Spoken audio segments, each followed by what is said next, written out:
병원은 무슨 병원이야? 집안 망신시킬 셈이야? 그 말이 제 귀에 마지막으로 꽂혔습니다. 어머니, 제발. 병원에. 손주는 다시 낳으면 돼. 하지만 가문의 체면은 한 번 망가지면 끝이야. 배를 움켜쥔 채 바닥에 쓰러졌고 남편은 제 손을 외면한 채 어머니 곁에 서 있었죠. 그날 저는 깨달았습니다. 이 집안의 며느리가 아니라 언제든 버려질 수 있는 남의 집 하녀였다는 걸요. 그리고 그날 이후 저는 더 이상 약한 여자가 아니었습니다. 10년 뒤 그들이 제 앞에 무릎 꿇게 될 줄은 아무도 몰랐죠. 시작하기 전에 무료로 눌러주시는 구독과 좋아요, 알림 설정은 똑순이 사랑방에 큰 힘이 됩니다. 지금 어디서 듣고 계신지 댓글 달아주세요. 그럼 지금부터 이야기를 시작하겠습니다. 새벽 5시 이정민의 하루가 시작되었습니다. 알람 소리가 울리기 전에 정민은 이미 눈을 떴습니다. 3년 동안의 시집살이로 몸이 자동으로 반응하게 된 것이었습니다. 정민은 조심스럽게 이불을 걷어내고 일어났습니다. 옆에 누워있는 남편 강도연은 여전히 깊은 잠에 빠져 있었습니다. 그는 아내가 몇 시에 일어나는지, 하루를 어떻게 시작하는지 전혀 관심이 없었습니다. 정민은 세면장에서 차가운 물로 얼굴을 씻으며 거울을 보았습니다. 3년 전 결혼식 때의 밝은 얼굴은 온데간데 없었습니다. 눈 밑에는 다크서클이 짙게 깔려 있었고 뺨은 움푹 들어가 있었습니다. 하지만 정민은 거울을 오래 보지 않았습니다. 시간이 없었으니까요. 부엌으로 내려간 정민은 냉장고를 열었습니다. 시어머니 최명희 여사는 식사 메뉴에 대해서도 까다로웠습니다. 아침은 된장찌개가 아니면 미역국, 생선은 무조건 구이, 나물은 3가지 이상이라는 규칙이 있었습니다. 정민은 미역을 불리고 생선을 손질하고 시금치와 콩나물, 물을 준비했습니다. 한 가지라도 빠지면 하루 종일 잔소리를 들어야 했으니까요. 쌀을 씻어 밥을 안 치고 미역국을 끓이기 시작했습니다. 생선을 굽는 동안 나물을 무치고 김치를 꺼내고 반찬을 예쁘게 담았습니다. 시계를 보니 5시 50분이었습니다. 10분 안에 상을 차려야 했습니다. 정민은 서둘러 밥그릇에 밥을 담고 국그릇에 미역국을 따랐습니다. 손이 떨렸지만 쏟을 수는 없었습니다. 한 방울이라도 쏟으면 그것도 제대로 못하냐는 말을 들어야 했으니까요. 6시 정각, 정민은 상을 들고 시어머니의 안방문을 두드렸습니다. 어머님, 식사 준비됐습니다. 들어와. 정민은 조심스럽게 문을 열고 들어갔습니다. 최명희 여사는 이미 일어나 정좌하고 앉아 계셨습니다. 정민은 상을 내려놓고 물러나려 했지만 시어머니가 말했습니다. 거기 서 있어. 정민은 고개를 숙이고 섰습니다. 시어머니는 천천히 숟가락을 들어 국을 떠서 입에 넣었습니다. 정민은 숨을 죽이고 그 모습을 지켜보았습니다. 국이 싱겁네. 죄송합니다, 어머님. 시어머니는 생선을 집어 한 입 베어 물었습니다. 생선은 또 설익었어. 며느리가 살림을 이렇게 하면 어떡하니. 죄송합니다. 우리 도연이가 이런 밥 먹고 어떻게 회사 생활을 해.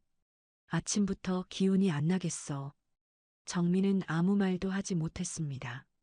그저 죄송하다는 말만 반복할 뿐이었습니다. 알았으니 나가봐. 보기 싫어. 정민은 고개를 숙여 인사하고 방을 나왔습니다. 복도를 걸어 나오는 정민의 눈에서 눈물이 흘렀습니다. 하지만 닦을 시간도 없었습니다. 남편과 시동생의 식사를 준비해야 했으니까요. 식당에 상을 차리고 가족들을 기다렸습니다. 남편 도연이 먼저 내려왔습니다. 아침 먹어.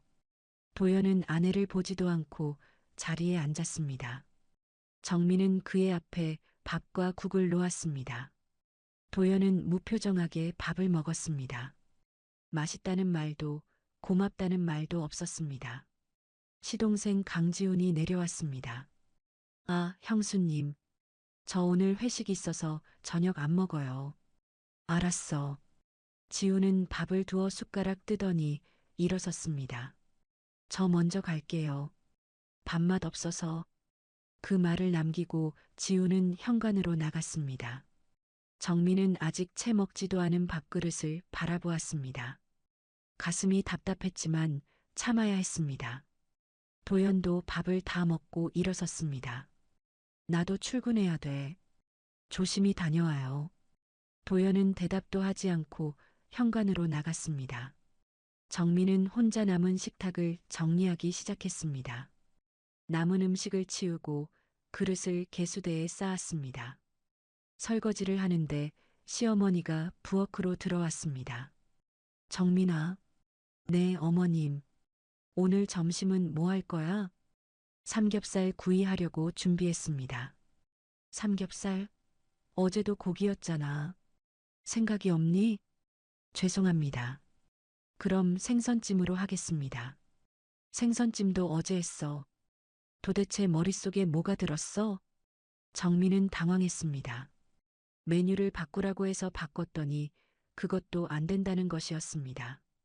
그럼 무엇을 해드릴까요? 그것도 내가 일일이 가르쳐줘야 해?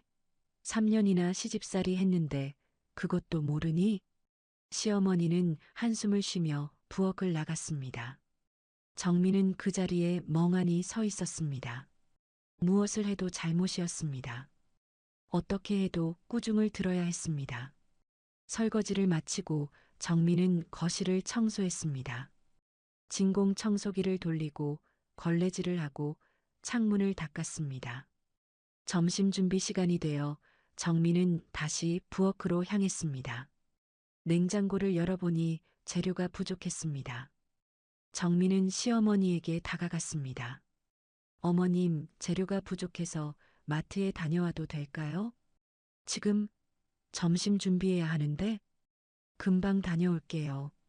에휴, 미리미리 준비해 놓지. 맨날 급하게 나가고. 정민은 재빨리 외투를 걸치고 마트로 향했습니다. 마트에서 필요한 재료를 사고 집으로 돌아오는데 몸이 이상했습니다. 어지러웠고 다리에 힘이 없었습니다. 정민은 현관문을 열고 들어가 부엌에 장을 내려놓았습니다. 그리고 싱크대를 붙잡고 심호흡을 했습니다. 정민아, 밥은 언제 나와? 시어머니의 목소리가 들렸습니다. 지금 준비하고 있습니다. 정민은 몸을 추스르고 다시 요리를 시작했습니다. 하지만 칼질을 하다가 어지럼증이 밀려왔습니다. 정민은 칼을 놓고 싱크대를 붙잡았습니다. 왜 이렇게 늦어? 벌써 12시 넘었어. 시어머니가 부엌으로 들어왔습니다. 죄송합니다. 거의 다 됐습니다. 거의 상도 안 차려졌잖아. 정민은 서둘러 음식을 그릇에 담고 상을 차렸습니다. 손이 떨렸지만 참아야 했습니다. 점심 식사가 끝나고 설거지를 하는데 시어머니가 다시 불렀습니다. 정민아, 이리 와봐. 정민은 거실로 갔습니다. 시어머니는 소파에 앉아 정민을 바라보고 있었습니다. 앉아. 정민은 조심스럽게 앉았습니다. 너 결혼한 지가 벌써 3년이야. 네, 어머님. 근데 아직도 아이 소식이 없네. 정민의 가슴이 철렁 내려앉았습니다. 죄송합니다. 친정이 가난한 집안이라 그런가? 몸도 약하고. 어머님, 우리 도연이는 대성그룹의 장남이야. 대를 이어야 한다고. 그런데 며느리가 이 모양이니. 정민은 고개를 숙였습니다. 사실 정민은 임신 3개월이었습니다. 하지만 아직 안정기가 아니라서 말씀드리지 못하고 있었습니다. 만약 유산이라도 하면 큰일이라는 생각에 조심하고 있었던 것입니다. 어머님, 사실은 정민은 용기를 내어 입을 열었습니다. 저 임신했습니다. 시어머니의 표정이 잠깐 밝아지는가 싶더니 곧 차갑게 굳어졌습니다. 뭐, 임신? 언제부터? 3개월 됐습니다. 왜 진작 말 안 했어? 아직 안정기가 아니라서. 안정기가 아니라고? 그럼 잘못되면 어떡하려고? 시어머니는 정민을 노려보았습니다. 조심하고 있습니다. 조심? 그렇게 집안일 다 하면서 조심한다는 거야? 죄송합니다. 만약에 무슨 일이라도 생기면 넌 이 집에 있을 자격이 없어. 알겠지? 정민은 온몸에 소름이 돋았습니다. 축복이 아니라 경고였습니다. 네, 알겠습니다. 그리고 아들 낳아야 해. 딸이면 소용없어. 네, 가봐. 저녁 준비나 해. 정민은 고개를 숙여 인사하고 부엌으로 갔습니다. 부엌에 혼자 서서 정민은 배를 쓰다듬었습니다. 뱃속에 아기가 느껴졌습니다. 아가야, 미안해.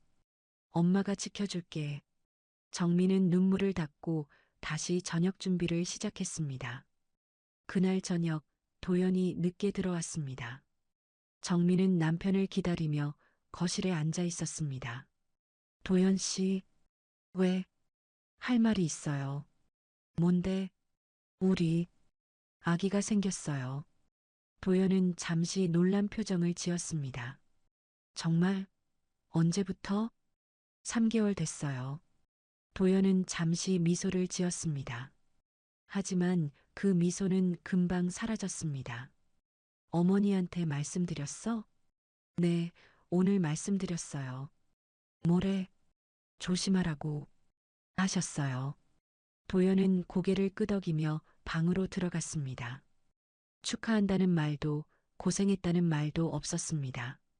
정민은 혼자 거실에 남아 창밖을 바라보았습니다. 이 집에서 정민은 사람이 아니었습니다. 그저 아이를 낳는 도구에 불과했습니다. 임신 사실을 알린 다음 날부터 정민의 생활은 더 힘들어졌습니다. 시어머니는 정민을 더욱 혹독하게 다뤘습니다. 임신했다고 게으름 피우면 안 돼. 예전 며느리들은 애뱀배로 농사일 다 했어. 네, 어머님. 그리고 너무 먹으면 안 돼. 애가 너무 크면 낳기 힘들어. 시어머니는 정민의 식사량까지 제한했습니다. 한 공기 먹던 밥을 반 공기로 줄여야 했습니다.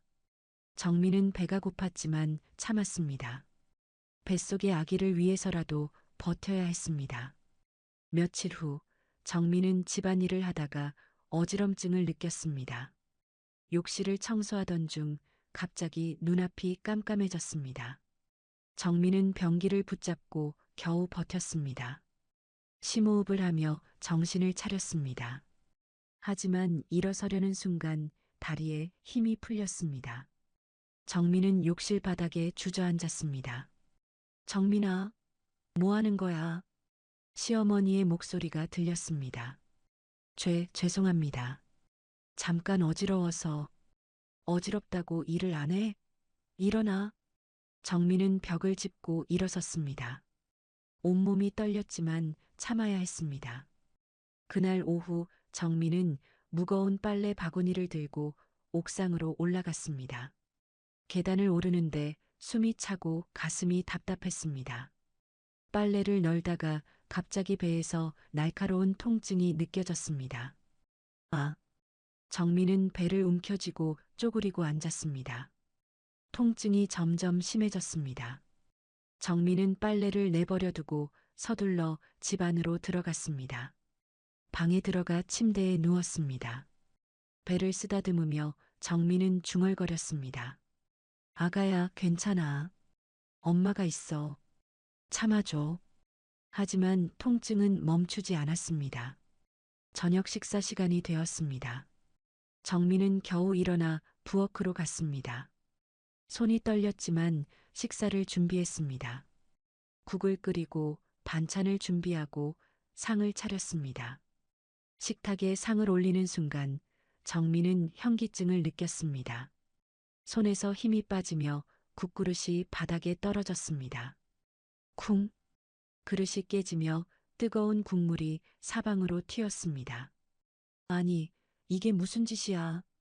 시어머니가 소리쳤습니다. 정민은 바닥에 주저앉았습니다. 깨진 그릇 조각들이 사방에 흩어져 있었습니다. 죄송합니다. 제가 죄송하다고? 이게 몇 번째야? 정신이 없으면 임신을 하지 말든가. 시어머니는 화가 나서 정민을 노려보았습니다. 정민은 떨리는 손으로 깨진 그릇을 치우려 했습니다.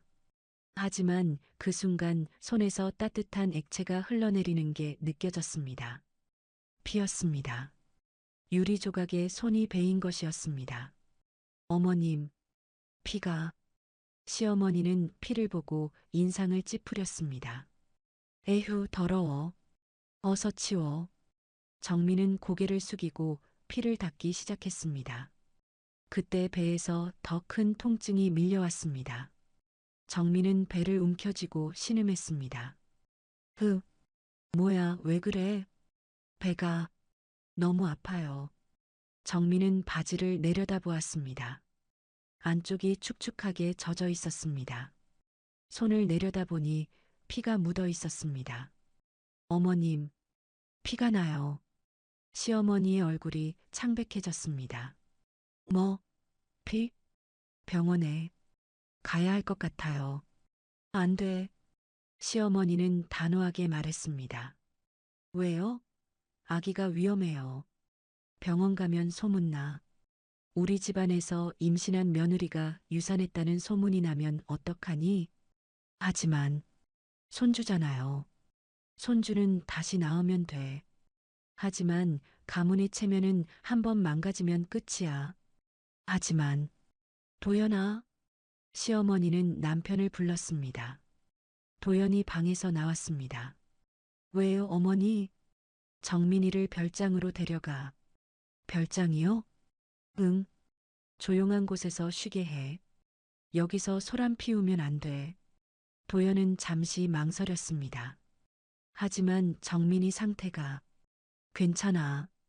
좀 쉬면 나을 거야. 병원은 나중에 가도 돼. 도연은 정민을 부축해 일으켰습니다. 갈 수 있어? 정민은 고개를 끄덕였지만 실제로는 걷기조차 힘들었습니다. 차를 타고 별장으로 향했습니다. 차 안에서 정민은 배를 감싸 쥐고 신음을 참았습니다. 도연 씨, 병원 가야 해요. 어머니가 별장에서 쉬라고 하셨어. 하지만 아기가 위험해요. 좀 쉬면 괜찮아질 거야. 도연은 그 말만 반복했습니다. 별장에 도착해 정민은 거실 소파에 누웠습니다. 도연은 담요를 덮어주고는 다시 차에 탔습니다.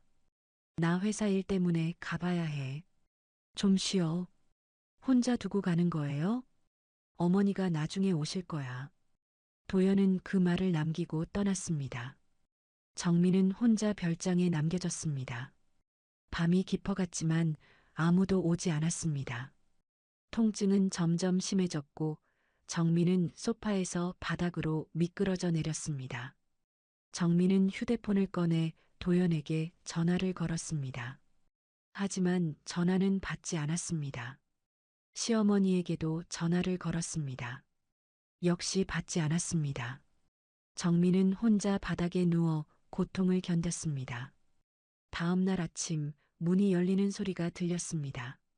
시어머니가 들어왔습니다. 시어머니는 바닥에 쓰러진 정민을 보고도 당황하지 않았습니다. 오히려 소파에 앉아 천천히 가방에서 보온병을 꺼냈습니다. 어머님, 도와주세요. 정민은 가까스로 말했습니다. 도와줘? 내가 어떻게? 병원에 가야 해요. 병원은 안 돼. 시어머니는 보온병의 차를 컵에 따라 마셨습니다. 그럼 저는 어떻게 해요? 참아. 그냥 쉬면 나을 거야. 정민은 믿을 수 없었습니다. 자신의 손자가 위험한데도 시어머니는 체면만 챙기고 있었습니다. 제발, 아기가 죽어요. 그럼 어쩔 수 없지. 운명이야. 그 한마디에 정민은 모든 것을 깨달았습니다. 이 사람은 정민을 사람으로 보지 않았습니다. 시간이 더 흘러 오후가 되었습니다. 문이 다시 열리며 도연이 들어왔습니다. 어머니, 정민이 상태가 어때요? 별로 안 좋아. 이러다가 큰일 나겠어. 그럼 병원에. 안 돼. 대신 친정으로 데려가. 친정이요? 응. 여기서 무슨 일이 생기면 우리 집안 망신이야. 도연은 잠시 망설이는 듯 했습니다. 그의 눈빛이 잠깐 흔들렸지만 결국 고개를 돌리며 정민을 외면했습니다. 도연은 정민을 일으켜 차에 태웠습니다. 정민은 거의 의식이 없는 상태였습니다. 차는 정민의 친정으로 향했습니다. 친정 앞에 도착했을 때 도연은 차에서 내리지도 않았습니다. 여기서 치료받아. 나중에 연락할게. 정민은 비틀거리며 차에서 내렸습니다. 도연의 차는 그대로 떠나버렸습니다. 정민은 친정 문을 두드렸습니다. 어머니가 문을 열었습니다. 정민아, 왜 이 시간에? 엄마, 도와줘. 정민은 그 자리에 쓰러졌습니다. 정민아, 어머니는 황급히 정민을 안았습니다. 아버지가 나왔습니다. 뭐야, 무슨 일이야? 아빠, 빨리 병원 가야 해. 병원? 병원비는? 그런 거 따질 때가 아니야. 어머니와 아버지는 정민을 택시에 태워 병원으로 갔습니다. 응급실에 도착했을 때 의사가 말했습니다. 유산 직전입니다. 지금 즉시 수술해야 합니다. 정민은 수술실로 들어갔습니다. 수술이 끝나고 정민은 병실에서 눈을 떴습니다. 어머니가 옆에 앉아 있었습니다. 정민아, 엄마, 아기는? 어머니는 고개를 저었습니다. 정민은 천장을 바라보며 눈물을 흘렸습니다. 뱃속에 있던 아기를 잃었습니다. 며칠 후 퇴원했습니다. 남편에게서는 아무런 연락이 없었습니다. 친정집 작은 방에 누워있던 정민에게 문자가 왔습니다. 당분간 친정에서 요양해. 정리되면 연락할게. 정리되면이라니 무엇을 정리한다는 걸까요? 일주일 후 아버지가 방문을 열었습니다. 정민아, 미안하지만. 네, 아빠. 너 이제 여기서 나가야겠다. 정민은 아버지를 바라보았습니다. 너 또 그 집에서 쫓겨난 거냐? 우리도 먹고 살기 힘들어. 내 병원비만 해도 100만 원 넘게 나왔어. 아빠, 제가 갚을게요. 갚긴 뭘 갚아? 너한테 돈이 어디 있어. 그냥 나가서 내 인생 알아서 살아. 정민은 더 이상 말하지 않았습니다. 다음 날 정민은 작은 가방 하나만 들고 집을 나왔습니다. 역 근처를 돌아다니며 고시원을 찾았습니다. 가장 싼 곳은 한 달에 25만 원이었습니다. 정민은 마지막 남은 돈으로 첫 달 월세를 냈습니다. 고시원 방은 좁았습니다. 침대 하나와 작은 책상, 그게 전부였습니다. 정민은 방에 들어가 문을 닫았습니다. 그리고 바닥에 주저앉아 울었습니다. 모든 것을 잃었습니다. 남편도, 아기도, 집도, 가족도. 하지만 정민은 오래 울지 않았습니다. 눈물을 닦고 일어섰습니다. 작은 거울 앞에 섰습니다. 거울 속 정민의 얼굴은 초췌했지만 눈빛만은 달라져 있었습니다. 이정민, 이제 시작이야. 다시는 이런 식으로 살지 않을 거야. 정민은 가방에서 수첩을 꺼냈습니다. 그리고 적기 시작했습니다. 1. 일자리 구하기. 2. 야간 대학 알아보기. 3. 살아남기. 정민은 수첩을 덮고 창밖을 바라보았습니다. 밤은 깊었지만 정민은 잠들지 않았습니다. 이제 시작이었으니까요. 고시원 생활은 생각보다 훨씬 혹독했습니다. 정민은 매일 새벽 4시에 일어났습니다. 5시까지 공장에 도착해야 했기 때문입니다. 공장은 전자부품을 만드는 곳이었습니다. 정민의 일은 공장 바닥을 청소하고 기계를 닦고 쓰레기를 치우는 것이었습니다. 첫날 정민은 작업복을 입고 공장으로 들어갔습니다. 감독이 정민에게 걸레와 대걸레를 건넸습니다. 여기서부터 저기까지 다 닦아. 점심시간까지. 네, 알겠습니다. 정민은 무릎을 꿇고 바닥을 닦기 시작했습니다. 공장 바닥은 기름때와 먼지로 범벅이었습니다. 손이 금방 까매졌고 무릎은 아팠습니다. 하지만 정민은 멈추지 않았습니다. 점심시간이 되었습니다. 다른 청소 직원들은 구내식당으로 갔지만 정민은 혼자 구석에 앉았습니다. 가방에서 편의점에서 산 삼각김밥을 꺼냈습니다. 하루 한 끼, 그게 정민의 전부였습니다. 삼각김밥을 먹으며 정민은 수첩을 꺼냈습니다. 거기엔 야간 대학 입학 정보가 적혀 있었습니다. 서울시립대 야간 컴퓨터공학과 등록금 학기당 150만 원. 입학 원서 접수 다음 주까지. 정민은 계산을 했습니다.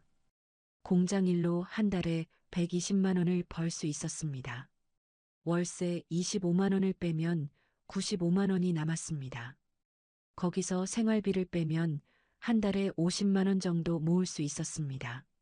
3개월이면 등록금을 마련할 수 있었습니다. 할 수 있어. 해야만 해.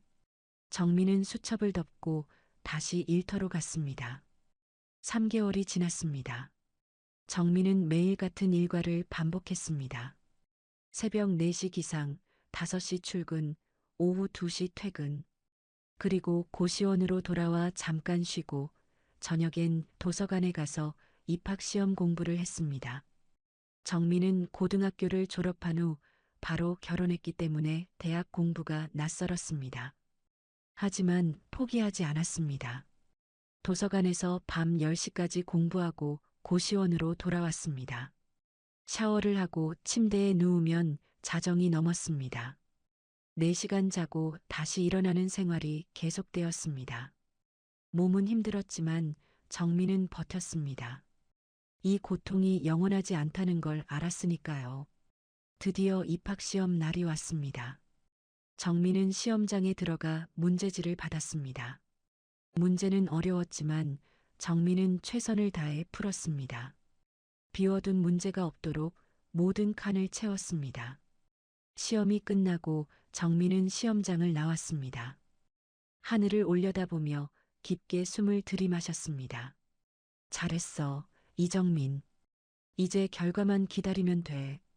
2주 후 합격 통지서가 고시원으로 배달되었습니다. 정민은 우편함에서 봉투를 꺼내 손이 떨리는 것을 느꼈습니다. 천천히 봉투를 뜯고 종이를 꺼냈습니다. 합격을 축하합니다. 그 순간 정민은 그 자리에 주저앉았습니다. 눈물이 쏟아졌습니다. 이번에는 슬픔이 아니라 기쁨의 눈물이었습니다. 정민은 합격 통지서를 가슴에 안고 한참을 울었습니다. 해냈어. 진짜로 해냈어. 그날 밤 정민은 처음으로 편의점에서 컵라면을 2개 샀습니다. 작은 축하였습니다. 개강일이 다가왔습니다. 정민은 중고 서점에서 가장 싼 가방을 사고 공책과 펜을 샀습니다. 야간 수업은 오후 6시에 시작되었습니다. 정민은 공장 일을 마치고 서둘러 학교로 갔습니다. 첫 수업은 컴퓨터 프로그래밍 기초였습니다. 강의실에 들어가니 나이 든 학생들이 많았습니다. 모두 낮에 일하고 밤에 공부하러 온 사람들이었습니다. 정민은 제일 앞자리에 앉았습니다. 교수가 들어와 수업을 시작했습니다. 컴퓨터 프로그래밍은 논리적 사고가 중요합니다. 오늘은 기본 개념부터 시작하겠습니다. 정민은 한 글자도 놓치지 않으려고 집중했습니다. 공책에 빠짐없이 필기했습니다. 이해가 되지 않는 부분은 형광펜으로 표시했습니다. 수업 후 도서관에서 다시 공부하기 위해서였습니다. 한 학기가 지났습니다. 정민은 전 과목에서 어학점을 받았습니다. 교수들은 정민의 성실함을 알아봤습니다. 특히 김태성 교수는 정민에게 관심을 보였습니다. 김 교수는 인공지능과 로봇공학을 연구하는 교수였습니다. 그의 수업은 어려웠지만 흥미로웠습니다. 어느 날 수업이 끝난 후 김 교수가 정민을 불렀습니다. 이정민 학생. 네, 교수님. 수업 태도가 인상 깊더군요. 항상 앞자리에 앉아서 열심히 듣고. 감사합니다, 교수님. 혹시 낮에 일하나요? 네, 공장에서 청소 일을 합니다. 김 교수는 고개를 끄덕였습니다. 그럼 힘들겠네요. 낮에 일하고 밤에 공부하기가 쉽지 않을 텐데. 괜찮습니다. 하고 싶어서 하는 일이니까요. 김 교수는 정민을 잠시 바라보았습니다. 정민 씨, 우리 연구실에서 보조일 해볼 생각 없나요? 정민은 놀랐습니다. 연구실이요? 네. 급여는 공장보다 조금 더 줄 수 있고, 낮 시간에 일할 수 있어요. 그리고 무엇보다 실무 경험을 쌓을 수 있습니다. 정민은 잠시 생각했습니다. 하지만 고민할 필요가 없었습니다. 네, 하고 싶습니다. 좋아요. 내일부터 연구실로 오세요. 김 교수는 명함을 건넸습니다. 정민은 고시원으로 돌아와 명함을 바라보았습니다. 김태성 교수, 인공지능 연구실. 정민은 명함을 책상 위에 놓고 거울을 보았습니다. 거울 속 얼굴은 여전히 수척했지만 눈빛만은 살아 있었습니다. 다음 날 정민은 연구실을 찾아갔습니다. 연구실은 작았지만 각종 장비와 부품들로 가득했습니다. 김 교수와 대학원생 2명이 일하고 있었습니다. 어서 와요, 정민 씨. 여기가 우리 연구실입니다. 감사합니다, 교수님. 처음엔 단순한 정리 업무부터 시작할 거예요. 괜찮죠? 네, 물론입니다. 정민은 그날부터 연구실에서 일하기 시작했습니다. 처음에는 장비 정리, 청소, 자료 정리 같은 단순한 일을 했습니다. 하지만 정민은 불평하지 않았습니다. 오히려 연구실에서 일하며 배울 수 있다는 게 감사했습니다. 대학원생들이 하는 일을 지켜보며 정민은 메모했습니다. 모르는 용어가 나오면 나중에 찾아봤습니다. 몇 달이 지나자 김 교수는 정민에게 더 많은 일을 맡겼습니다. 실험 데이터 정리, 간단한 회로 조립, 센서 테스트까지. 정민은 전공자가 아니었지만 빠르게 배웠습니다. 밤에는 관련 책을 빌려 공부했습니다. 어느 날 대학원생 하나가 말했습니다. 정민 씨, 정말 대단하네요. 전공도 아닌데 이렇게 빨리 배우다니. 아직 많이 부족해요. 아니에요. 웬만한 전공자보다 더 열심히 하는 것 같아요. 정민은 미소 지었습니다. 김 교수도 정민의 성장을 지켜보고 있었습니다. 어느 날 저녁 연구실에 정민과 김 교수만 남았습니다. 김 교수가 커피를 건네며 말했습니다. 정민 씨, 왜 이렇게까지 열심히 하는 거죠? 정민은 잠시 침묵했습니다. 저는 돌아갈 곳이 없어요, 교수님. 돌아갈 곳? 네. 여기가 제 마지막 기회예요. 이곳에서 실패하면 저는 정말 아무것도 없어요. 김 교수는 정민의 눈을 바라보았습니다. 그 눈에는 절박함과 동시에 강한 의지가 담겨 있었습니다. 정민 씨. 네, 교수님. 자네는 포기하지 않는 힘이 있어. 그게 재능보다 중요하지. 정민은 고개를 숙였습니다. 감사합니다, 교수님. 그날 밤 정민은 고시원으로 돌아와 창밖을 바라보았습니다. 도시의 불빛이 반짝이고 있었습니다. 정민은 작은 수첩을 꺼내 새로운 목표를 적었습니다. 1. 연구실에서 인정받기. 2. 전문 지식 쌓기. 3. 절대 포기하지 않기. 정민은 수첩을 덮고 침대에 누웠습니다. 몸은 피곤했지만 마음은 가벼웠습니다. 조금씩 아주 조금씩이지만 앞으로 나아가고 있었으니까요. 이정민, 잘하고 있어. 계속 가는 거야. 정민은 눈을 감았습니다. 내일도 새벽 5시에 일어나야 했습니다. 하지만 이제는 두렵지 않았습니다. 2년이 흘렀습니다. 정민은 이제 연구실의 핵심 멤버가 되어 있었습니다. 김태성 교수의 팀은 인공지능 센서 기술을 개발하고 있었습니다. 자동차와 로봇에 들어가는 고정밀 센서였습니다. 어느 날 김 교수가 팀원들을 모았습니다. 여러분, 중요한 발표가 있습니다. 모두가 교수를 바라보았습니다. 우리 기술로 회사를 만들려고 합니다. 상용화할 시점이 왔어요. 대학원생들이 웅성거렸습니다. 교수님, 저희도 함께하는 건가요? 물론입니다. 여러분 모두 창립 멤버가 되는 겁니다. 김 교수는 정민을 바라보았습니다. 정민 씨도 당연히 함께해야죠. 정민은 놀랐습니다. 저도요? 하지만 저는 아직 학생인데 당신이 없으면 안 돼요. 당신이 가장 열심히 했으니까.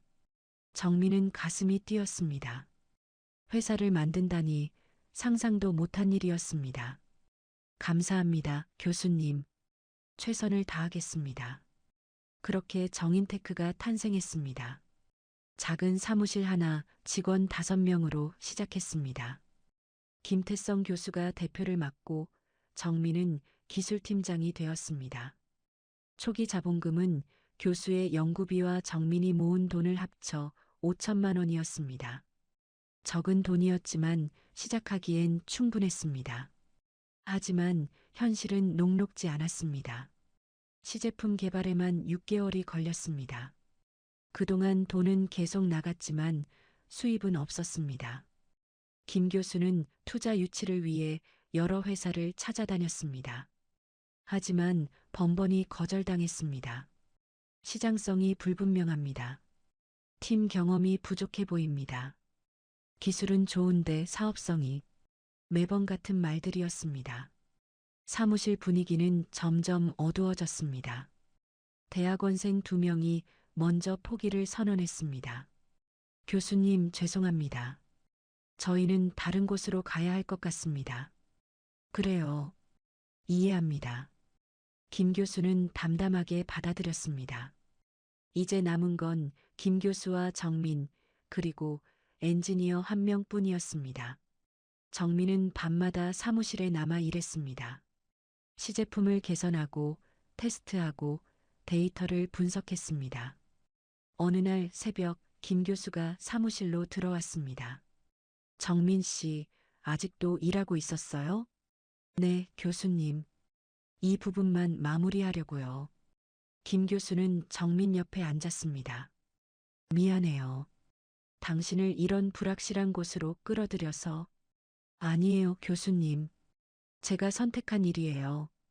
왜 이렇게까지 하는 거죠? 다른 곳에 가면 더 좋은 조건으로 일할 수 있을 텐데. 정민은 잠시 침묵했습니다. 저는 이곳이 제 전부예요. 여기서 실패하면 돌아갈 곳이 없어요. 정민 씨, 그래서 포기할 수 없어요. 절대로. 김 교수는 정민의 어깨를 가볍게 두드렸습니다. 고마워요. 당신 같은 사람이 있어서 나도 포기하지 않을 수 있어요. 그로부터 한 달 후 기적이 일어났습니다. 일본의 전자기업 담당자가 정인테크를 방문했습니다. 그들은 자동차용 센서를 찾고 있었습니다.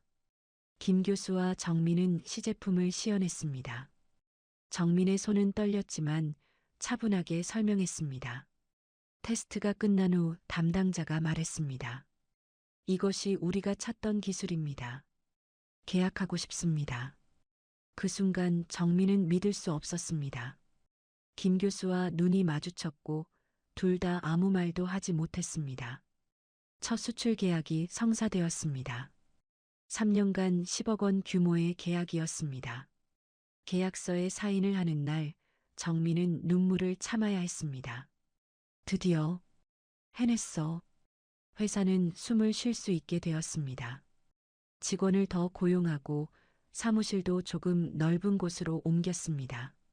하지만 기쁨도 잠시 3개월 후 김 교수가 쓰러졌습니다. 병원에서 의사가 말했습니다. 췌장암 말기입니다. 시간이 많지 않습니다. 정민은 그 자리에서 무너졌습니다. 병실에 누워있는 김 교수는 여전히 미소를 짓고 있었습니다. 정민 씨, 울지 마세요. 교수님, 이럴 수가. 나는 충분히 살았어요. 당신 같은 제자를 만났으니까. 정민은 교수의 손을 잡았습니다. 교수님, 포기하지 마세요. 치료하면. 아니에요. 나는 알아요. 시간이 얼마 남지 않았다는 걸. 김 교수는 정민을 바라보았습니다. 정민 씨, 부탁이 있어요. 네, 교수님. 회사를 맡아주세요. 대표를 당신이 해야 해요. 저요? 안 돼요. 저는 아직 당신이 아니면 안 돼요. 이 회사를 가장 사랑하는 사람은 당신이에요. 정민은 고개를 저었습니다. 저는 교수님 없이는 못해요. 할 수 있어요. 당신은 이미 충분히 강해요. 김 교수는 정민의 손을 꽉 잡았습니다. 제발 끝까지 가주세요. 약속해 주세요. 정민은 눈물을 흘리며 고개를 끄덕였습니다. 네, 약속할게요, 교수님. 한 달 후 김태성 교수는 세상을 떠났습니다. 장례식장에는 많은 사람이 찾아왔습니다. 제자들, 동료 교수들, 그리고 정인테크 직원들. 정민은 영정사진 앞에 앉아 하염없이 눈물을 흘렸습니다. 교수님, 약속 지킬게요. 끝까지 갈게요. 장례를 치르고 나니 회사에는 문제가 산적해 있었습니다. 은행 대출 5억 원, 미지급 월급, 사무실 임대료, 모든 빚을 합치면 8억 원이 넘었습니다. 변호사가 정민에게 조언했습니다. 대표님, 회사를 정리하시는 게 나을 것 같습니다. 하지만 정민은 고개를 저었습니다. 아니요. 제가 책임지겠습니다. 하지만 부채가 너무 많아요. 교수님과의 약속이에요.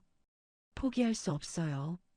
정민은 교수가 남긴 지분과 빚을 모두 떠안았습니다. 그리고 투자 유치를 위해 다시 움직이기 시작했습니다. 하루에 5군데씩 투자사를 찾아다녔습니다. 사업 계획서를 들고 문을 두드렸습니다. 여자 대표? 경험도 없는데? 직원도 몇 명 안 되잖아요. 빚도 많은데 누가 투자해? 수십 번 거절당했습니다. 하지만 정민은 포기하지 않았습니다. 밤마다 사업 계획서를 수정하고 다음 날 또 문을 두드렸습니다. 6개월이 지났을 때 작은 벤처 캐피탈이 손을 내밀었습니다. 금액은 크지 않지만 3억 원 투자하겠습니다. 정민은 그 자리에서 고개를 숙였습니다. 감사합니다. 절대 후회하지 않으실 겁니다. 그 투자금으로 정민은 부채를 일부 갚고 직원을 더 고용했습니다. 그리고 일본 계약을 바탕으로 국내 기업들에게도 영업을 시작했습니다. 정민은 밤낮 없이 일했습니다. 회사에서 먹고 자며 일했습니다. 어느 날 새벽 정민은 사무실 창밖을 바라보았습니다. 교수님, 보고 계세요? 저 포기 안 했어요. 정민은 작은 액자를 바라보았습니다. 거기에는 김태성 교수의 사진이 있었습니다. 끝까지 갈게요. 약속 지킬게요. 정민은 다시 일에 몰두했습니다. 5년이 흘렀습니다. 정인테크는 더 이상 작은 스타트업이 아니었습니다. 정민은 회장실에 앉아 창밖을 바라보았습니다. 서울 강남의 고층 빌딩에 자리한 정인테크 본사였습니다. 비서 윤비가 보고서를 들고 들어왔습니다. 회장님, 올해 2분기 실적 보고서입니다. 정민은 보고서를 받아들었습니다. 매출 2,300억 원, 영업이익 340억 원, 전년 대비 35% 성장입니다. 정민은 고개를 끄덕였습니다. 직원 수는 현재 650명입니다. 올해 안에 800명까지 늘릴 계획입니다. 정인테크는 이제 연 매출 8천억 원 규모의 중견 기업이 되었습니다. 전자부품 업계 순위 3위였습니다. 정민의 책상 위에는 각종 언론 기사가 쌓여 있었습니다. 30대 여성 CEO, 5년 만에 연매출 8천억 달성. 가장 빠르게 성장한 테크 기업, 정인테크. 이정민 회장, 업계 주목받는 경영인. 하지만 정민은 모든 인터뷰 요청을 거절했습니다. 윤비 씨, 언론 인터뷰는 계속 거절해 주세요. 알겠습니다, 회장님. 정민은 유명해지고 싶지 않았습니다. 조용히 회사를 키우고 싶었을 뿐입니다. 그날 오후 정민은 주요 거래처 미팅에 참석했습니다.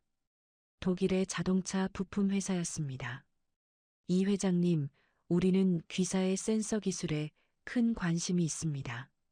감사합니다.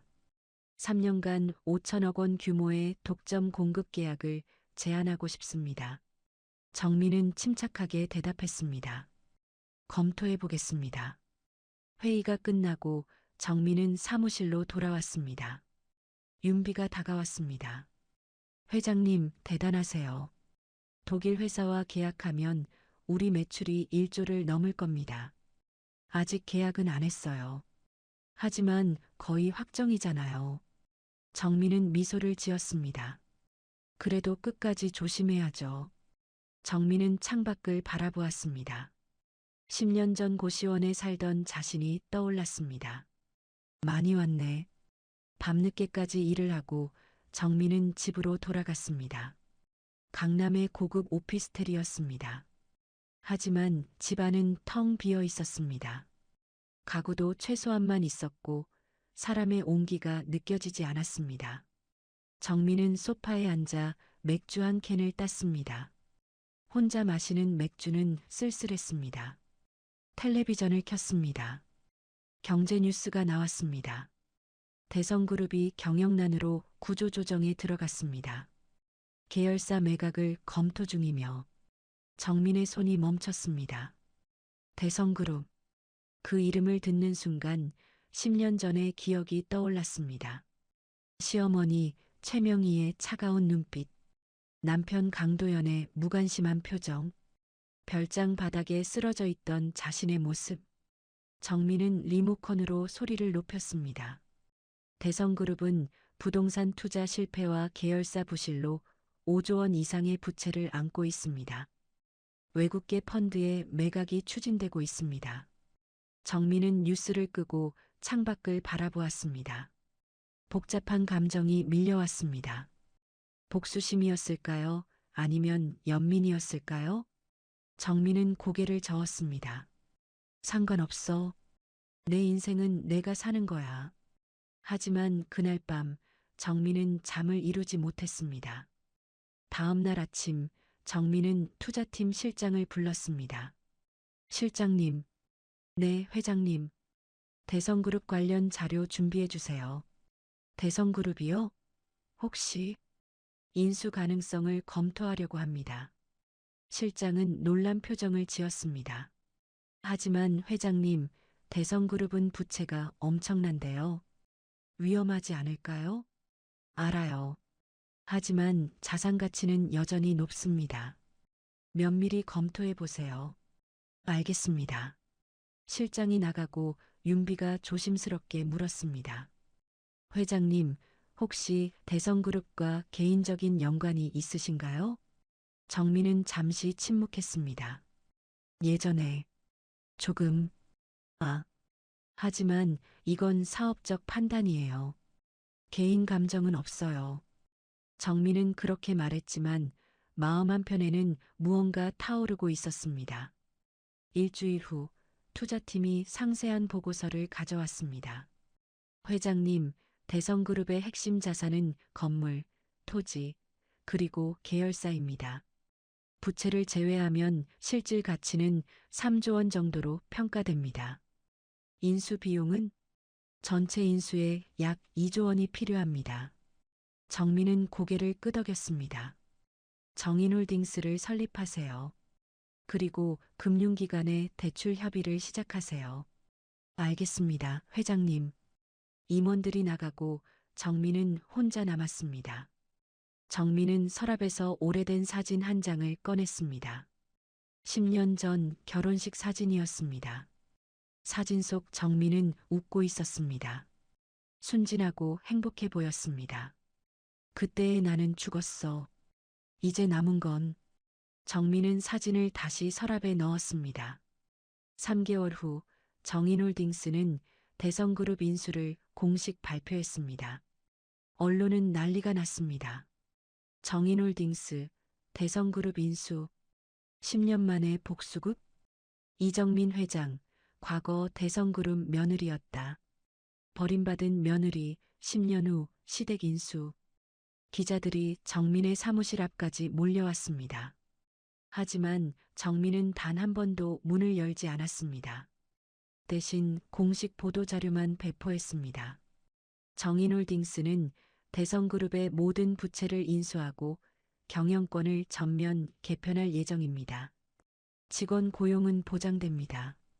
그 뉴스를 본 강도연은 어떤 표정을 지었을까요? 최명희 여사는 어떤 심경이었을까요? 정민은 상상하지 않으려 했습니다. 하지만 마음 한편에서는 무언가가 끓어오르고 있었습니다. 그날 밤 정민은 김태성 교수의 사진을 바라보았습니다. 교수님, 저 여기까지 왔어요. 이제 마지막 남았어요. 정민은 사진에 손을 올렸습니다. 조금만 더 지켜봐 주세요. 다음 날 정민은 대성그룹 본관을 방문하기로 했습니다. 10년 만에 다시 그곳으로 돌아가는 것이었습니다. 하지만 이번엔 며느리가 아니라 회장으로. 정민은 거울 앞에 섰습니다. 검은색 정장을 입고 머리를 단정하게 올렸습니다. 거울 속 정민의 얼굴은 10년 전과 완전히 달랐습니다. 더 이상 순진한 며느리가 아니었습니다.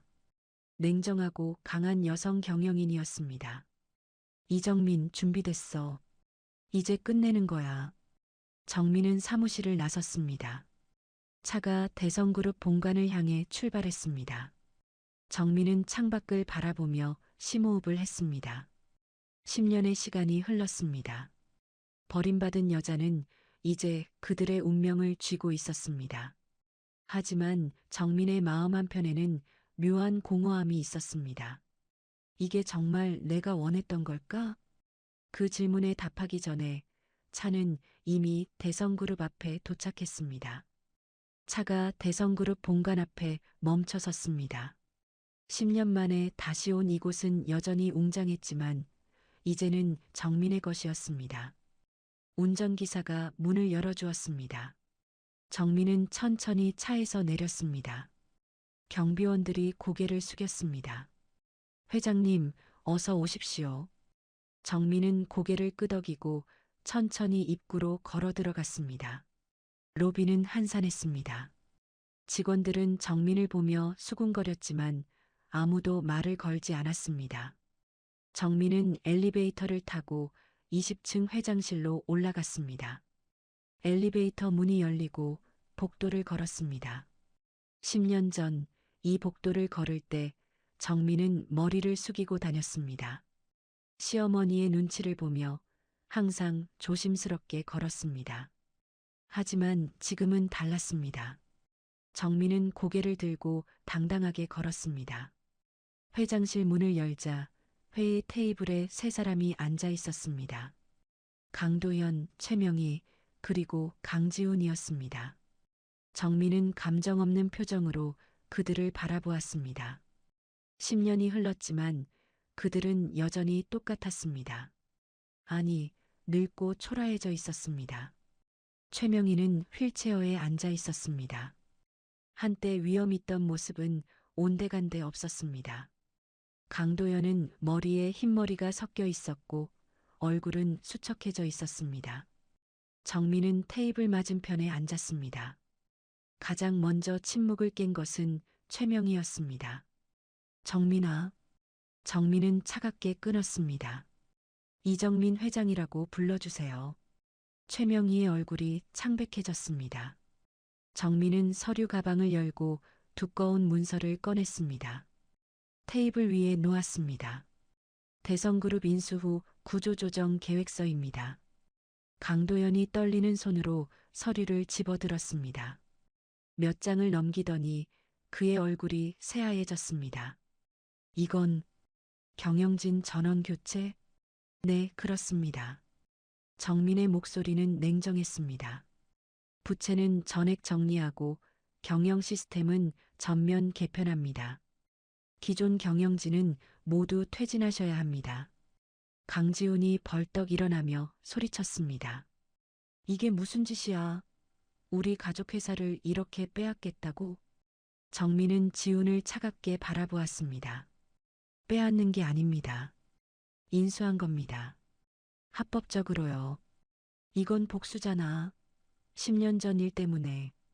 강지훈 전무님. 정민은 지훈을 똑바로 바라보았습니다. 이건 사업입니다. 개인 감정과는 무관합니다.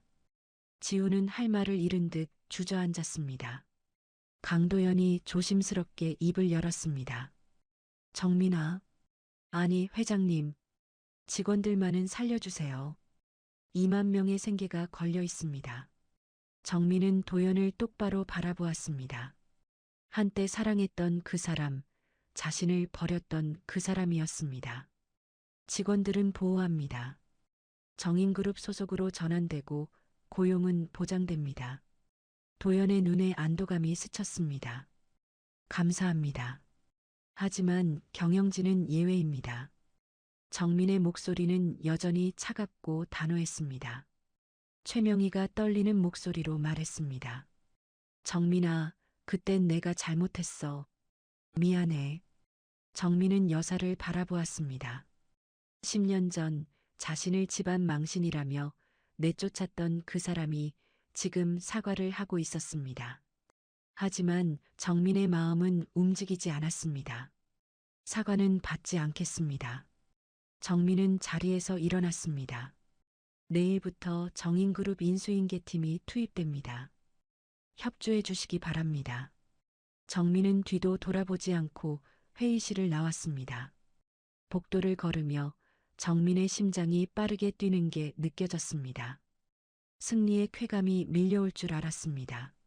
하지만 그런 건 없었습니다. 오히려 가슴 한편이 텅 빈 것 같았습니다. 엘리베이터를 기다리는데 뒤에서 발소리가 들렸습니다. 정민아. 강도연이었습니다. 정민은 돌아보지 않았습니다.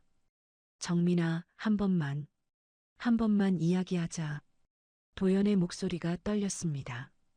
정민은 천천히 돌아서서 그를 바라보았습니다. 강도연 전무님, 사적인 대화는 필요 없습니다. 정민아, 제발. 나 정말 미안해. 그때 내가 잘못했어. 도연의 눈가가 붉어졌습니다. 너를 지키지 못한 거 평생 후회하며 살았어. 정민은 침묵했습니다. 도연이 한 걸음 다가왔습니다. 너 아프다고 했을 때 병원에 데려갔어야 했어. 어머니 말 듣지 말고 너를 지켜야 했어. 우리 아이도 지키지 못했어. 정말 미안해.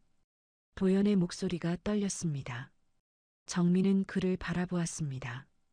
한때 사랑했던 그 사람. 하지만 이제 그 사랑은 남아있지 않았습니다. 늦었습니다. 정민은 그 한마디만 남기고 엘리베이터에 탔습니다. 문이 닫히는 순간 도연의 망연자실한 표정이 보였습니다. 하지만 정민은 고개를 돌렸습니다. 엘리베이터가 내려가는 동안 정민은 거울에 비친 자신을 보았습니다. 냉정한 표정, 굳게 담은 입술. 하지만 눈가에는 미세한 떨림이 있었습니다. 로비에 도착해 차에 올라탔습니다. 윤비가 조심스럽게 물었습니다. 회장님, 괜찮으세요? 괜찮아요. 하지만 정민의 목소리는 떨리고 있었습니다. 차는 조용히 출발했고 정민은 창밖을 바라보았습니다. 빌딩 숲이 스쳐 지나갔지만 정민은 아무것도 보이지 않았습니다. 이긴 건가, 진 건가. 정민은 중얼거렸습니다. 승리했지만 왜 이렇게 공허할까요? 복수를 완성했는데 왜 마음이 채워지지 않을까요? 차가 오피스텔 앞에 도착했습니다. 정민은 차에서 내려 엘리베이터를 탔습니다. 집 문을 열고 들어가니 텅 빈 공간이었습니다. 정민은 소파에 주저앉았습니다. 외투도 벗지 않은 채 그대로 앉아 있었습니다. 천장을 바라보며 정민은 눈물을 흘렸습니다. 왜 우는지 모르겠습니다. 슬픔인지 분노인지 아니면 공허함인지 나는 대체 뭘 원했던 걸까? 답은 없었습니다. 밤은 깊어갔지만 정민은 움직이지 않았습니다. 그저 텅 빈 공간에 혼자 앉아 텅 빈 마음을 안고 있을 뿐이었습니다. 성공했지만 외로웠습니다. 승리했지만 공허했습니다. 이게 정민이 원했던 결말이었을까요? 정민은 알 수 없었습니다. 3개월이 흘렀습니다. 대성그룹은 완전히 정인그룹에 흡수되었습니다. 정민은 명실상부한 재계 서열 12의 회장이 되어 있었습니다. 하지만 정민은 행복하지 않았습니다. 매일 아침 눈을 뜨면 천장만 멍하니 바라보았습니다. 회사에 가야 한다는 생각은 들었지만 몸이 움직이지 않았습니다. 윤비가 전화를 걸어왔습니다. 회장님, 오늘 이사회가 있습니다. 알아요. 곧 갈게요. 하지만 정민은 한참을 침대에 누워 있었습니다. 겨우 일어나 욕실 거울 앞에 섰습니다. 거울 속 정민의 모습은 초췌했습니다. 눈가에는 다크서클이 짙게 내려앉아 있었고 뺨은 움푹 들어가 있었습니다. 이정민, 너 대체 뭐 하는 거야? 정민은 스스로에게 물었지만 답을 할 수 없었습니다. 회사에 도착했을 때 직원들이 인사를 건넸습니다. 회장님, 안녕하세요. 정민은 고개만 끄덕이고 지나갔습니다. 회장실에 들어가 의자에 앉았습니다. 책상 위에는 결제할 서류가 산더미처럼 쌓여 있었습니다. 하지만 정민은 그 서류를 보지 않았습니다. 대신 창밖 도시를 멍하니 바라보았습니다. 나는 왜 이렇게까지 했을까? 그 질문이 머릿속을 맴돌았습니다. 점심시간이 되어도 정민은 식사를 하지 않았습니다. 대신 서랍에서 약을 꺼내 물과 함께 삼켰습니다. 위장약, 수면제, 영양제. 약으로 하루를 버티는 삶이 계속되고 있었습니다. 이사회가 끝나고 윤비가 정민의 사무실로 들어왔습니다. 회장님, 요즘 많이 안 좋아 보이세요. 병원에 한번 가보시는 게 괜찮아요. 정민은 윤비의 말을 끊었습니다. 그냥 피곤한 것뿐이에요. 윤비는 걱정스러운 표정으로 정민을 바라보았습니다. 회장님, 이제 좀 내려놓으시죠. 복수도 끝났잖아요. 내려놓으라고? 무엇을 내려놓으라는 걸까요? 정민은 대답하지 않았습니다. 그날 밤 정민은 혼자 회사 옥상으로 올라갔습니다. 서울의 야경이 한눈에 보였습니다. 수많은 불빛들이 반짝이고 있었지만 정민은 그 빛 속에 있지 않은 것 같았습니다. 나는 대체 무엇을 위해 살고 있는 걸까? 바람이 불어왔고 정민은 눈을 감았습니다. 그때 휴대폰이 울렸습니다. 모르는 번호였지만 정민은 받았습니다. 여보세요? 이정민 회장님이십니까? 저는 서울대병원입니다. 최명희 여사님이 입원하셨는데 정민의 손이 떨렸습니다. 무슨 일이죠? 뇌출혈로 쓰러지셨습니다. 보호자 연락처가 회장님으로 되어 있어서 정민은 말문이 막혔습니다. 지금 어떤 상태인가요? 위중합니다. 빨리 오셔야 할 것 같습니다. 전화를 끊고 정민은 한참을 멍하니 서 있었습니다. 최명희 여사, 자신을 버렸던 그 사람이 죽어가고 있었습니다. 정민은 병원으로 가야 할까요? 아니면 그냥 모른 척 해야 할까요? 하지만 정민의 발은 이미 옥상 문을 향해 움직이고 있었습니다.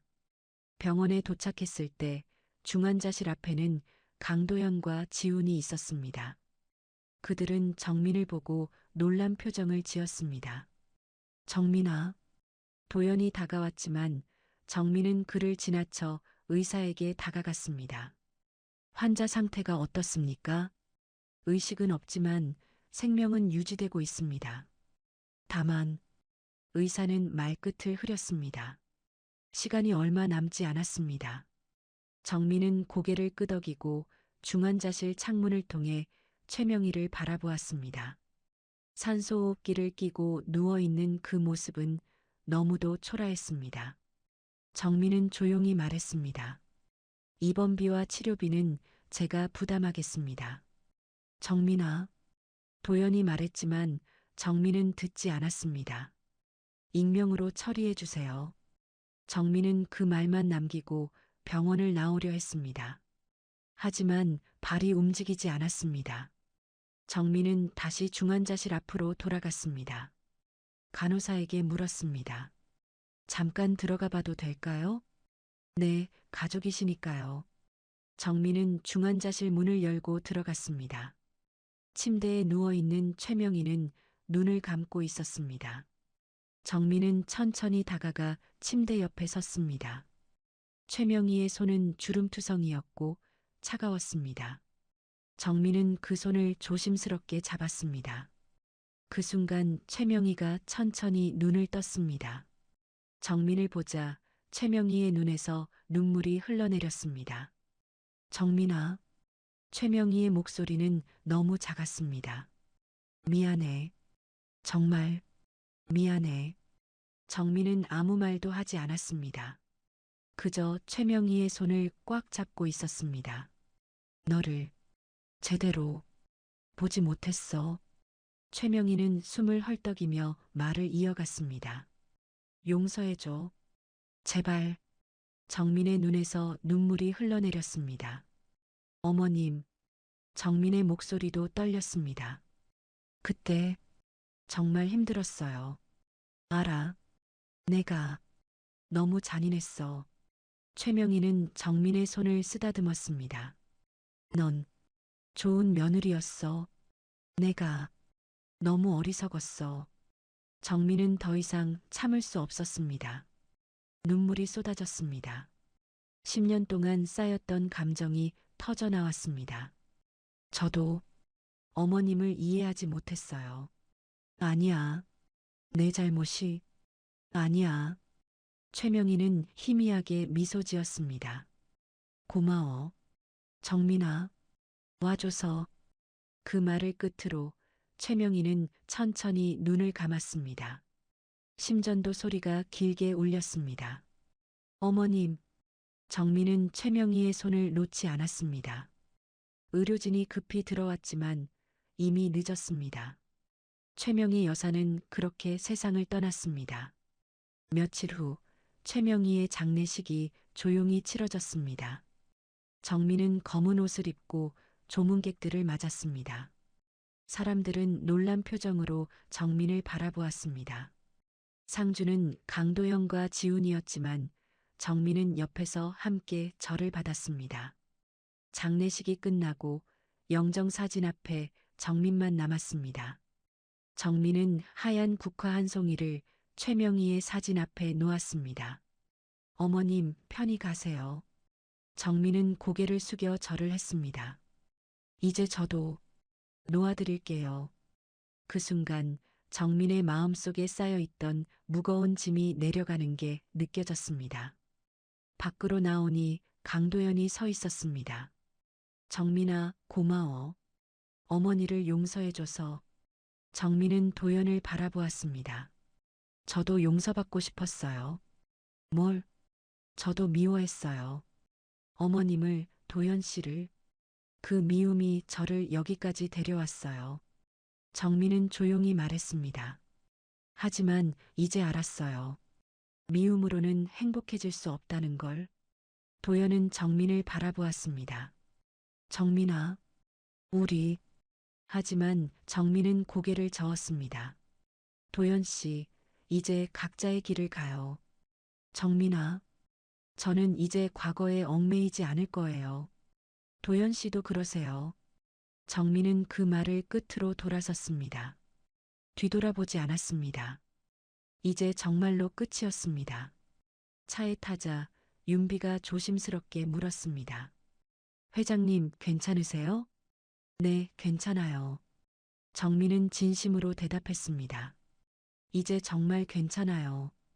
그날 밤 정민은 김태성 교수의 사진을 바라보았습니다. 교수님, 이제 알겠어요. 교수님이 하고 싶었던 말씀이 뭔지. 정민은 사진에 손을 올렸습니다. 복수보다 중요한 건 제가 어떤 사람이 될지였어요. 정민은 창밖을 바라보았습니다. 이제 저 자신을 위해 살 거예요. 6개월이 흘렀습니다. 정민은 중요한 결정을 내렸습니다. 이사회를 소집하고 임원들 앞에 섰습니다. 모두가 긴장한 표정으로 정민을 바라보았습니다. 오늘 중요한 발표가 있습니다. 정민은 준비한 서류를 나눠주었습니다. 정인그룹의 모든 경영권을 사회공익재단으로 이양합니다. 회의실이 술렁였습니다. 누군가 놀란 목소리로 물었습니다. 회장님, 그게 무슨 말씀이신가요? 제가 소유한 모든 지분을 재단에 기부하고 저는 경영 일선에서 물러나겠습니다. 임원들은 말문이 막힌 듯 아무 말도 하지 못했습니다. 윤비가 떨리는 목소리로 물었습니다. 회장님, 정말 그러실 건가요? 네, 이미 결심했어요. 하지만 회장님, 이 회사는 회장님이 만드신 거잖아요. 맞아요, 제가 만들었죠. 하지만 이제 놓아줄 때가 됐어요. 정민은 창밖을 바라보며 말을 이어갔습니다. 저는 재벌이 되고 싶었던 게 아니에요. 그저 살아남고 싶었을 뿐이죠. 회장님, 이제 살아남았어요. 이제는 살아남는 것을 넘어서 진짜로 사는 법을 배우고 싶어요. 회의실은 침묵에 휩싸였습니다. 정민은 윤비를 바라보며 말했습니다. 윤비 씨, 후임 대표를 맡아주세요. 저요? 윤비는 깜짝 놀란 표정이었습니다. 네, 윤비 씨가 가장 적임자예요. 이 회사를 저만큼 아는 사람은 윤비 씨밖에 없어요. 윤비의 눈가가 붉어졌습니다. 회장님, 감사합니다. 제가 감사하죠. 여기까지 함께 해줘서요. 그날 정민은 마지막으로 회장실을 정리했습니다. 책상이 명패를 들어 올렸습니다. 이정민 회장. 이 이름으로 살았던 시간들이 주마등처럼 스쳐 지나갔습니다. 하지만 이제 이 이름이 필요 없었습니다. 정민은 그저 이정민으로 한 사람으로 살고 싶었습니다. 명패를 서랍에 넣고 정민은 회장실을 나왔습니다. 직원들이 복도 양쪽에 서서 박수를 쳐주었습니다. 회장님, 감사했습니다. 행복하세요, 회장님. 정민은 그들에게 고개 숙여 인사하며 천천히 걸어 나갔습니다. 엘리베이터를 타고 내려가는 동안 정민의 마음은 이상하게도 가벼웠습니다. 무언가를 잃은 게 아니라 오히려 짐을 내려놓은 기분이었습니다. 밖으로 나오니 따뜻한 햇살이 얼굴에 닿았습니다. 정민은 하늘을 올려다보며 깊게 숨을 들이마셨습니다. 이제 진짜 시작이야. 정민은 강남의 고급 오피스텔을 정리했습니다. 그리고 조용한 주택가에 작은 집을 구했습니다. 2층 단독주택이었습니다. 크지 않았지만 정민에게는 충분했습니다. 집을 꾸미는 일은 즐거웠습니다. 직접 가구를 고르고 커튼을 달고 화분을 놓았습니다. 처음으로 자신을 위한 공간을 만드는 것이었습니다. 몇 주 후 정민은 1층에 작은 카페를 열었습니다. 혼자도 괜찮아라는 이름을 붙였습니다. 카페는 작았지만 아늑했습니다. 정민은 직접 커피를 내리고 손님들을 맞았습니다. 개업 첫날 윤비가 찾아왔습니다. 선생님, 축하드려요. 윤비는 이제 정민을 회장님이 아니라 선생님이라고 불렀습니다. 고마워요, 윤비 씨. 회사는 잘 운영하고 있어요. 걱정하지 마세요. 믿어요. 윤비 씨니까. 정민은 커피 한 잔을 윤비에게 건넸습니다. 제가 만든 거예요. 맛있게 드세요. 윤비는 커피를 한 모금 마셨습니다. 맛있어요, 선생님. 다행이네요. 정민은 미소 지었습니다. 며칠 후, 한 젊은 여성이 카페를 찾아왔습니다. 그녀는 우울한 표정으로 앉아 있었습니다. 정민은 커피를 내려주며 조심스럽게 물었습니다. 힘든 일 있으세요? 그 여성은 잠시 망설이다가 입을 열었습니다. 제가 시댁에서 힘들어요. 매일 혼나고 저는 뭐든 잘못한 것 같아요. 정민은 그 말을 듣고 자신의 과거를 떠올렸습니다. 힘드시겠어요? 네, 너무 힘들어요. 도망치고 싶어요. 정민은 그 여성의 손을 가볍게 잡았습니다. 도망치는 게 아니에요. 자신을 지키는 거예요. 네, 당신은 잘못한 게 없어요. 그저 인정받지 못했을 뿐이에요. 정민은 조용히 말했습니다. 저도 그랬거든요. 오랫동안. 그 여성은 정민을 바라보았습니다. 선생님도요? 네. 하지만 이제 알아요. 다른 사람의 인정보다 중요한 건 나 자신의 인정이라는 걸. 저도 그럴 수 있을까요? 물론이에요. 당신은 할 수 있어요. 그 여성은 눈물을 글썽이며 고개를 끄덕였습니다. 그런 순간들이 쌓이면서 정민은 비로소 진짜 행복을 느꼈습니다. 회장으로 살 때는 느끼지 못했던 진짜 행복이었습니다. 어느 날 저녁 카페를 정리하고 2층으로 올라갔습니다. 창밖으로 노을이 지고 있었습니다. 정민은 창가에 앉아 하늘을 바라보았습니다. 그때 문이 열리는 소리가 들렸습니다. 아무도 없어야 하는데? 정민은 내려가 보니 강도연이 서 있었습니다. 정민은 놀라지 않았습니다. 언젠가는 올 거라고 생각했으니까요. 정민아, 들어오세요. 도연은 조심스럽게 카페 안으로 들어왔습니다. 여기가 내 카페구나. 네, 잘 어울려. 너답니다. 도연은 자리에 앉았습니다. 정민은 커피를 내려 도연 앞에 놓았습니다. 무슨 일이세요? 그냥 보고 싶었어. 도연은 커피를 마시며 말했습니다. 너 정말 행복해 보여. 감사해요. 정민아, 나 아직도 너를. 정민은 도연의 말을 막았습니다. 도연 씨, 과거는 과거예요. 알아. 하지만 저는 이제 혼자가 편해요. 정민은 조용히 말했습니다. 누군가와 함께가 아니라 혼자여도 괜찮다는 걸 배웠어요.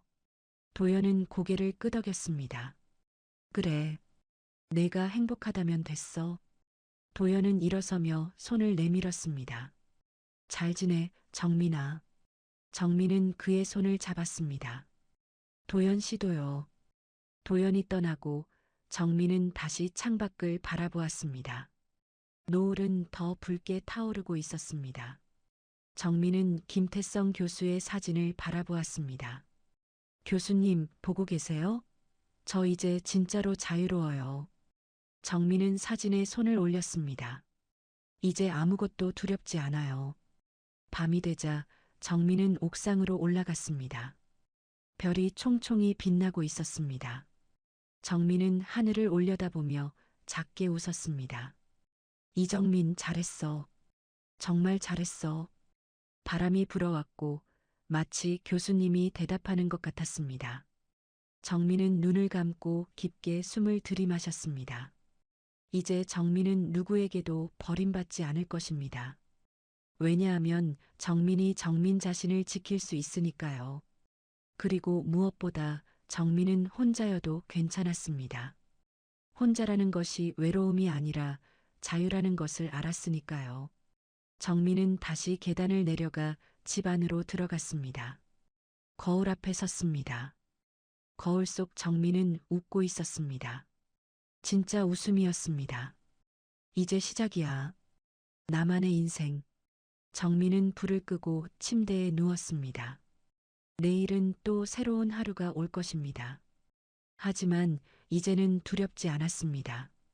왜냐하면 정민은 이제 정민 자신이었으니까요.